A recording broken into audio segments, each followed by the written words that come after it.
কেমন আছো? কেমন থাকতে দিচ্ছ?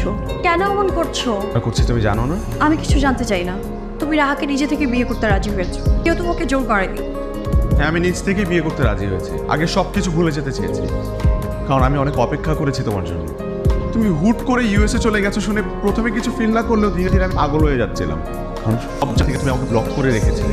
নরম সরম তুমি এতই শক্ত হয়ে গেলে যে একটা রিপ্লাই পর্যন্ত দাও না। আমি বিয়ে করে তোমাকে ভুলে যেতে চেয়েছিলাম, এটা সত্যি। কিন্তু সৃষ্টিকর্তা আমাদের আবারও দেখা করিয়ে দিয়েছে। আমাকে জাস্ট একজন গেস্ট হিসেবে কনসিডার করো। বিয়ের পর দিনই আমি চলে যাব। চলে যেতে পারো, কিন্তু ভুলে যেতে কি পারবে? আমি তোমাকে অনেক আগেই ভুলে গিয়েছি। বিয়ে করনি কেন তাহলে?